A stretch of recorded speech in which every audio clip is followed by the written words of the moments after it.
अस्सलाम वालेकुम friends, welcome back to top smarties. Drama serial Dil-e Nadan, जहां पर निकत अपने मफाद के लिए कुछ भी कर सकती है।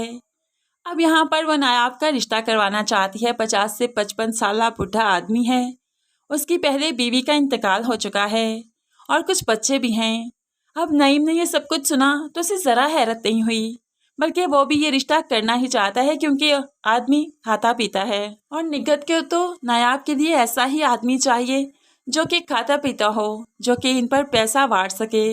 अब यहाँ पर नायाब इनकी बातें सुन लेती है। काफ़ी दिल बर्दाश्त हो गई कि इनकार कैसे करे। इनकार की कोई सूरत भी नहीं रही क्योंकि जावियार भी दूसरी शादी कर रहा है और बहुत जल्द इसे डिवोर्स भेज देगा। अब यहाँ पर काफ़ी परेशान थी कि उतने में देखा जुनैद बाहर से आता हुआ उसे दिखाई दिया। अब तो यहाँ पर नायाब थर थर कांपने लगी। आप यहाँ पर, आपको यहाँ पर नहीं आना चाहिए था, कोई देख लेगा तो क्या कहेगा। लेकिन जुनैद कहने लगा, सबके सवालों के जवाब देने आया हूँ।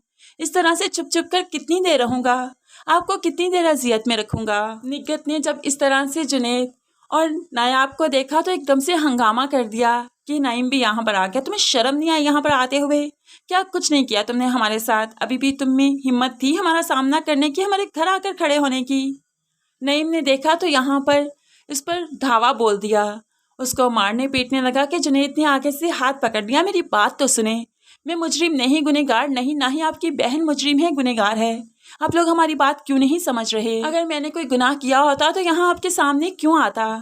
अब यहाँ पर जुनैद बैठकर सबको तसल्ली से समझाएगा कि आखिर तानिया का प्लान क्या था। वो तो शुरू से ही जावियार को चाहती थी। हो सकता है यहाँ पर वो तानिया की, जो उसने अपनी माँ के सामने इकरारे जुर्म किया था, वो वाली वीडियो भी दिखा दे, वॉइस नोट सुना दे, क्योंकि तभी जाकर नायाब के घर वालों को, उसके भाई भाभी को उसकी सच्चाई पर यकीन होगा। दूसरी तरफ जावियार, जो कि अपने बेटे को निगार के पास छोड़कर खुद वेकेशंस के लिए जा रहा है, तानिया के साथ खुद तो इंजॉय करेगा, लेकिन यहाँ पर बेटे के साथ क्या होगा आकर ही मालूम पड़ेगा। होप सो कि बेटा तो जान से ही चला जाए, तब जाकर जावियार को एहसास होगा कि उसने क्या खोया और क्या पाया है। उसके बाद ही तो नायाब और जुनैद के रिश्ते की हकीकत भी उस पर आया होगी, तब चाहकर भी वो कुछ नहीं कर पाएगा।